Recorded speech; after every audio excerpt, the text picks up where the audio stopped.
Hello good morning सभी लोगों को। आज की वीडियो में हम लोग बात करेंगे डीएनए के बारे में। डीएनए बड़ा ही अपने आप में फेमस टॉपिक है और इसके बारे में आज हम लोग देखेंगे कि डीएनए हमारा क्या होता है। ये हो गया हमारा डीएनए, ठीक है। और तो सबसे पहले हम लोग देखेंगे डीएनए के बारे में। तो डीएनए में सबसे पहले पूछा जाता है भाई कि न्यूक्लिक एसिड क्या होता है। इससे भी पहले एक नाम आता है, इसको हटा दीजिए। इससे पहले एक नाम आता है कि भाई न्यूक्लिक एसिड क्या होता है। तो न्यूक्लिक एसिड हम लोग देखेंगे सबसे पहले। तो यहाँ पर हमारा हो जाएगा कि जो न्यूक्लिक एसिड है, न्यूक्लिक एसिड, ठीक है। तो न्यूक्लिक एसिड क्या होता है, तो सबसे पहले हम लोग बताएंगे कि न्यूक्लिक एसिड की खोज किया था भाई फ्रेडरिक मिसर ने। किसने किया था? फ्रेडरिक मिसर नामक साइंटिस्ट ने न्यूक्लिक एसिड की खोज की और बताया कि यह जो न्यूक्लिक एसिड है यह दो टाइप का होता है। कितने टाइप का होता है? दो टाइप का। तो एक को हम लोग बोलते हैं डीएनए और एक को बोलते हैं आरएनए। क्या बोलते हैं? आरएनए। एक को बोलते हैं डीएनए, ठीक है। तो यही हम आज डीएनए के बारे में चर्चा करेंगे। अगर कोई पूछे कि डीएनए है क्या, बताएंगे कि ये एक प्रकार का न्यूक्लिक एसिड है। क्या है? न्यूक्लिक एसिड है। इसका फर्स्ट ऑफ ऑल हम बताएंगे फुल फॉर्म, इसका फुल नाम क्या होता है। तो इसका हम लोग बताएंगे डीऑक्सी राइबो न्यूक्लिक एसिड होता है, न्यूक्लिक एसिड होता है। और डीऑक्सी राइबो न्यूक्लिक एसिड होता है। जबकि आरएनए का जो फुल फॉर्म होता है वह राइबो न्यूक्लिक एसिड होता है। क्या होता है? न्यूक्लिक एसिड होता है, ठीक है। ये हो जाएगा, ठीक है। राइबो न्यूक्लिक एसिड होता है आरएनए का और डीएनए का होता है डीऑक्सी। अच्छा, इसके बाद हम लोग एक कॉमन बात करेंगे दोनों के एक साथ। तो डीएनए जो होता है ये जेनेटिक मटेरियल के रूप में जाना जाता है। किसके रूप में जाना जाता है? आनुवांशिक पदार्थ इसे कहते हैं। इसे क्या बोलेंगे? जेनेटिक मटेरियल के रूप में जाना जाता है। कि आनुवांशिक पदार्थ किसे कहते हैं? तो आप बताएंगे डीएनए को। क्या बताएंगे? डीएनए को बताएंगे कि डीएनए क्या है? एक जेनेटिक मटेरियल है, आनुवांशिक पदार्थ की तरह कार्य करता है। अगर कोई पूछे कि आनुवांशिक पदार्थ किसे कहते हैं, तो बताएंगे कि ऐसा पदार्थ जो एक पीढ़ी के लक्षण को करेक्टर को अगली पीढ़ी में लेके जाता है, ऐसे पदार्थ को हम लोग क्या कहते हैं? आनुवांशिक पदार्थ कहते हैं। तो जैसे मैं बात करूं कि यह एक पीढ़ी है, ठीक है। अब इस पीढ़ी से जो अगली पीढ़ी, मान लीजिए बी आ गया, और बी के अंदर जो गुण हैं वह गुण ए से मिले हैं। तो इस गुण को लेके जाने वाली संरचना को कहेंगे कि इसके अंदर क्या ऐसा था कि जो एक पीढ़ी के लक्षण को अगली पीढ़ी में लेके चला गया। ऐसे पदार्थ को हम लोग क्या कहेंगे? आनुवांशिक पदार्थ कहेंगे। अगर कोई कहे कि आनुवांशिक पदार्थ किसे कहेंगे क्या होगा, तो बताएंगे हमारा डीएनए होगा। जैसे एग्जाम्पल के तौर पर मैं बात करूं कि अगर आम का बीज जर्मिनेट कराएंगे तो उससे आम का पौधा आता है। अगर गेहूं का बीज लगाएंगे तो उससे गेहूं आता है। अगर मैं कह दूं कि जौ लगाएंगे तो जौ आएगा, मटर लगाएंगे तो मटर आएगा। तो मटर के पौधे में ऐसा क्या होता है कि एक मटर के दाने को जब हम लोग जर्मिनेट कराते हैं, तो जर्मिनेट कराने के बाद इस मटर के दाने से फिर मटर का पौधा बनता है, फिर उसे मटर ही लगता है। उस पर कह सकते हैं कि चना वगैरह नहीं लगता है। तो इस बीज के अंदर जो डीएनए है, यह डीएनए इस मटर के सारे गुण को अगली पीढ़ी में लेकर चला जाता है। इसी वजह से कहा जाता है कि डीएनए क्या है? यह एक जेनेटिक मटेरियल की तरह कार्य करता है। यानी एक डिफिनेशन लिखी होती है कि एक पीढ़ी के लक्षण को अगली पीढ़ी में लेके जाने वाले पदार्थ को क्या कहते हैं? जेनेटिक मटेरियल या आनुवांशिक पदार्थ कहते हैं, ठीक है। यहाँ तक हो गया होगा। अब हम लोग देखेंगे कि जो डीएनए है, बारी बारी से देखेंगे ये डीएनए किसका बना होता है, इसमें क्या क्या गुण पाए जाते हैं। तो इधर देखिए, जो डीएनए होता है, यहाँ पे मैं लिख दूँ डीएनए। क्या हो गया? डीएनए। तो डीएनए किसका बना होता है? तो डायरेक्टली एक नाम आता है न्यूक्लियोटाइड का। किसका बना होता है? अब बताएंगे कि यह बना होता है न्यूक्लियोटाइड का। किसका बना होता है? न्यूक्लियोटाइड का बना होता है। ठीक है, अब ये न्यूक्लियोटाइड क्या होता है? तो न्यूक्लियोटाइड कह सकते हैं कि यह जो न्यूक्लियोटाइड है यह भी 3 कंपोनेंट से बना होता है। कितने कंपोनेंट से बना होता है? तो यह 3 कंपोनेंट से बना होता है। ठीक है, तो यहाँ पर कह सकते हैं कि इसमें 3 पार्ट होते हैं। क्या कहेंगे? 3 पार्ट। तो इसके अंदर 3 भाग कौन कौन से होते हैं? तो सबसे पहले हम लोग बताएंगे कि यहाँ पर होता है शुगर। वो भी कौन सा? Pentose sugar. अभी बता रहे हैं पेंटोज शुगर। क्या होगा? Pentose sugar. दूसरे नंबर पर होगा हमारा नाइट्रोजनी बेस। इसे क्या बोलते हैं? नाइट्रोजनी बेस। मैं पूरा लिख दे रहा हूँ। क्या होगा? नाइट्रोजनी जो बेस होते हैं यह होगा। इसके बाद होता है फास्फोरिक एसिड या फास्फेट ग्रुप होता है। फास्फोरिक एसिड होता है या तो कह सकते हैं कि फास्फेट ग्रुप होता है। यहाँ पर देखेंगे फास्फोरिक एसिड हो गया। क्या हो गया? फास्फोरिक एसिड हो गया। तो ये जब तीनों एलिमेंट आपस में जुड़ते हैं, ये लोग, जैसे मैं कह दूँ पेंटोज शुगर, इसके बाद नाइट्रोजनी बेस, इसके बाद फास्फेट, ये तीनों लोग जब आपस में जुड़ते हैं तो न्यूक्लियोटाइड बनता है। और जब ये एक न्यूक्लियोटाइड बन जाता है तो इससे जो अलग कह सकते हैं अगला न्यूक्लियोटाइड होगा वह जुड़ता है। इस तरीके से कह सकते हैं कि न्यूक्लियोटाइड के जुड़ने से फिर क्या बनता है? तो डीएनए बनता है। तो डीएनए को कहा जाता है कि जो डीएनए है यह पॉलीन्यूक्लियोटाइड संरचना है। पॉलीन्यूक्लियोटाइड संरचना का मतलब ये होता है, देखिए इधर मैं बता दे रहा हूँ, पॉली का मतलब होता है बहुत। क्या होता है? पॉली।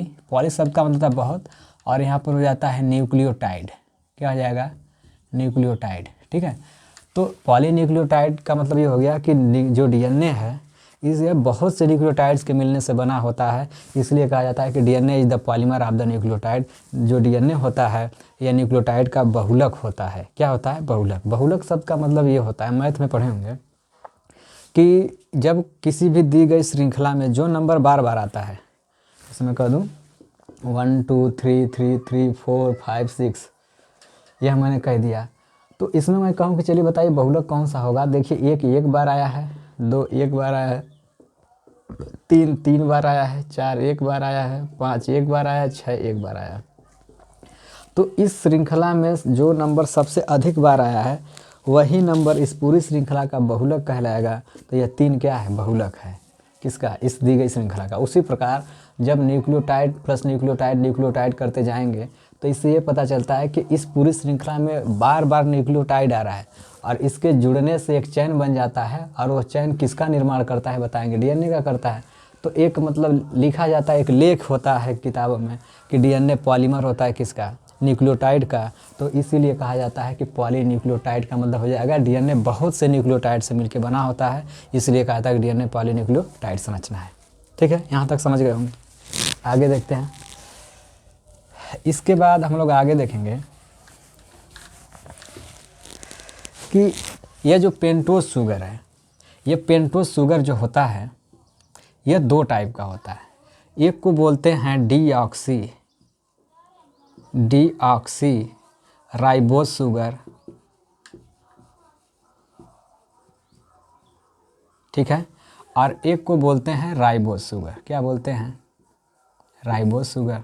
ठीक है, तो अब यहाँ पर अगर इस न्यूक्लियोटाइड से अगर डीएनए बनाना होगा तो हम लोग कहेंगे कि उसमें डीऑक्सी राइबोज शुगर पाया जाएगा, राइबोज नहीं पाया जाएगा। क्यों? क्योंकि जब डीएनए का फुल फॉर्म लिखते हैं तो हम लोग लिखते हैं डीऑक्सी राइबोन्यूक्लिक एसिड। इससे यह सिद्ध होता है कि जो 5 कार्बन वाला कार्बन न्यूक्लियोटाइड में इस्तेमाल हो रहा है उसमें से डीऑक्सी राइबोज वाला जो शुगर है यह शुगर डीएनए में पाया जाता है, जबकि राइबोज शुगर किस में पाया जाएगा? यह आरएनए में पाया जाएगा। और जब हम लोग आरएनए का फुल फॉर्म लिखते हैं तो वहाँ पर हम लोग लिखते हैं कि राइबोन्यूक्लिक एसिड लिखते हैं। क्या लिखते हैं? राइबोन्यूक्लिक एसिड लिखते हैं। तो ये राइबोन्यूक्लिक एसिड किसका पार्ट है? तो बताएंगे यह आरएनए का पार्ट है।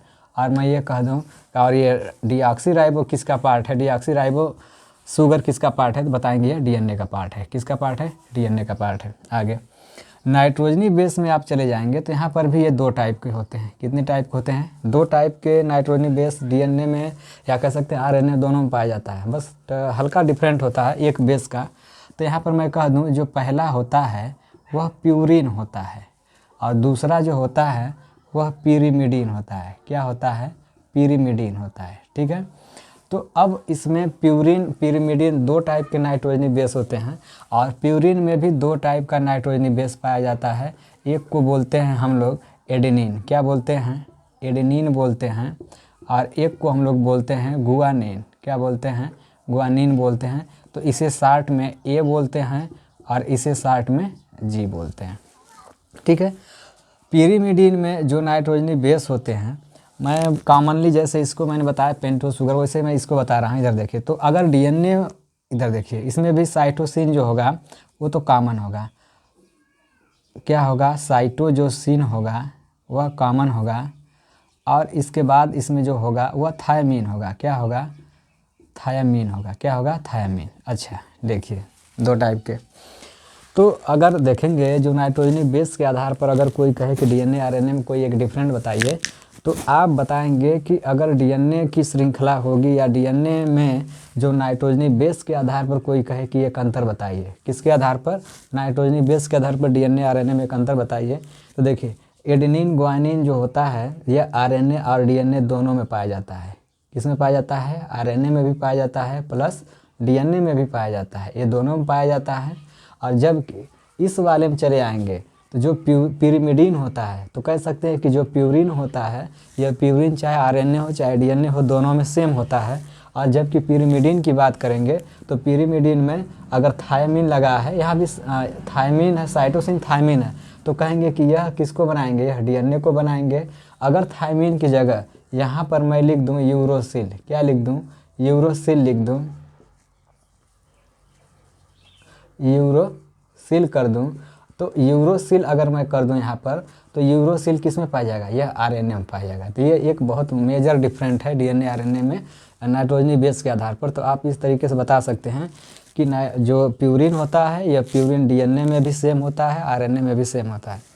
जब पिरिमिडिन में आएंगे तो कहेंगे अगर डीएनए होगा तो थायमीन होगा, अगर आरएनए होगा तो थायमीन की जगह पे यूरोसिल होगा, ये हो जाएगा। फास्फोरिक एसिड बोथ में सेम होता है, लिख सकते हैं बोथ यानी दोनों में, दोनों का मतलब किस में, चाहे डीएनए हो या चाहे आरएनए हो, इन दोनों लोगों में जो फास्फोरिक अम्ल होता है वह एक ही प्रकार का पाया जाता है। इसके आधार पर अगर कोई कहेगा आप एक अंतर बताइए, तो इसके आधार पर आप अंतर नहीं बता सकते हैं, या इसके आधार पर नहीं कहेंगे कि जो फास्फोरिक एसिड होता है यह ए वाला ए प्रकार का होता है, बी प्रकार का होता है, तो ए वाला डीएनए में, बी वाला कह सकते हैं आरएनए में, ऐसा कुछ नहीं है। आप बताएंगे फास्फोरिक एसिड जो होता है it is the common component of the DNA and RNA, यह दोनों में सामान्य रूप से पाया जाता है। डिफरेंट किस में होता है बताएंगे, पेंटोज शुगर के आधार पर बता सकते हैं, नाइट्रोजनी बेस के आधार पर बता सकते हैं। पेंटोज शुगर का मतलब होता है भाई 5 कार्बन वाला इसमें शुगर पाया जाता है। एक शब्द ये भी आपको पता होना चाहिए कि जो पेंटोज शुगर मैंने लिखा है, तो आपको केमिस्ट्री लैंग्वेज में पता होगा कि 1 के लिए मोनो लिखते हैं, 2 के लिए डाई लिखते हैं, 3 के लिए ट्राई लिखते हैं, 4 के लिए टेट्रा लिखते हैं, 5 के लिए पेंटा लिखते हैं, 6 के लिए हेक्सा लिखते हैं। यहीं तक केमिस्ट्री में यूज होता है। तो यहाँ पर लिखा गया पेंटोज, तो टोज का मतलब हो गया यहाँ पे शुगर, पेंटोज का मतलब हो जाएगा 5 कार्बन, पेंटोज का मतलब 5, शुगर का मतलब भाई शुगर, तो 5 कार्बन वाला इसमें शुगर होगा। तो वो शुगर कौन कौन से होंगे, तो एक बताएंगे डिऑक्सी राइबोज शुगर होता है, एक कह सकते हैं कि राइबोज शुगर होता है, यहाँ पे लिख दिया जाएगा शुगर। तो जो राइबोज शुगर होता है यह आरएनए में पाया जाएगा, और जो डिऑक्सी राइबोज शुगर होता है यह डीएनए में पाया जाएगा, ठीक है। तो यहाँ तक आप समझ गए होंगे। तो यही डीएनए आरएनए है। 11th और 12th में बड़ा फेमस क्वेश्चन इससे बनता है, भाई डीएनए आरएनए बताइए, तो यही है। देखिए इंग्लिश में भले ही राइट किया गया है, इसको मैंने हिंदी में बताने का प्रयास किया है। तो आप बातों को अगर ध्यान से सुनेंगे तो एक एक पॉइंट आपका क्लियर हो जाएगा। भाई डीएनए क्या है, एक न्यूक्लिक, सबसे पहले न्यूक्लिक एसिड है, ठीक है। तो न्यूक्लिक एसिड केंद्रक के अंदर पाया जाता है, और यह जो न्यूक्लिक एसिड है यह 2 प्रकार का होता है, एक डीएनए एक आरएनए। आरएनए इसकी अगली वीडियो में बताएंगे, इसकी संरचना के बारे में अगले वाले में बताएंगे। तो डीएनए किसका बना होता है, डायरेक्टली बताओगे न्यूक्लियोटाइड का बना होता है, और न्यूक्लियोटाइड के बहुत से मॉलिक्यूल्स आपस में ऐड होते हैं तब जाके एक डीएनए बनता है, लगभग 100। तो इतने जुड़ते हैं तो भाई डीएनए बनता है। तो इसीलिए डीएनए को कहा जाता है कि ये पॉलीन्यूक्लियोटाइड है, मतलब न्यूक्लियोटाइड का बहुलक है। इसके बाद कह सकते हैं जो डीएनए होता है या अब न्यूक्लियोटाइड है, तो भाई 3 प्रकार के कंपोनेंट्स बने होते हैं। एक को बोलते हैं पेंटोज शुगर, एक को बोलते हैं नाइट्रोजनी बेस, एक को बोलते हैं फास्फोरिक एसिड। पेंटोस शुगर जो होता है वो 2 प्रकार का होता है, एक डीऑक्सीराइबोस शुगर, एक राइबोस शुगर। नाइट्रोजनी बेस जो होता है वो 2 प्रकार का होता है, एक को प्यूरिन बोलते हैं, एक को पिरिमिडिन बोलते हैं। प्यूरिन वाले में एडेनिन ग्वानिन होता है, एडेनिन को ए से डिनोट करते हैं और ग्वानिन को जी से डिनोट करते हैं। इधर पिरिमिडिन है तो इधर देखेंगे साइटोसिन, साइटोसिन को डी से डिनोट करते हैं और थाइमिन को टी से। अगर यूरोसिल है तो इसे यू से प्रदर्शित करते हैं, किसे करते हैं, यू से करते हैं, किसे करते हैं, यू से करते हैं। तो अगली जो संरचना अगला जो वीडियो हमारा आएगा उस वीडियो में हम बताएंगे डीएनए। डीएनए का ये वाला डायग्राम देखे होंगे, डीएनए कुछ इस प्रकार से होता है, इस प्रकार संरचना होती है। तो इस तरीके से, तो इसे हम डबल हेलिक्स बोलते हैं। क्या बोलते हैं, डबल हेलिक्स, क्योंकि इसमें 2 धागे हैं। तो इस संरचना के बारे में डिटेल डिस्क्रिप्शन आपको नेक्स्ट वीडियो मिलेगा। आज के वीडियो में इतना है, बाकी आप इसमें जो भी एरर्स होंगे या जो मुझसे मिस्टेक होगा उसको बताइएगा, और जो मतलब आपको इसमें ना समझ में आए उसको कमेंट करके बताइएगा, फिर से दोबारा बताया जाएगा। Thank you so much.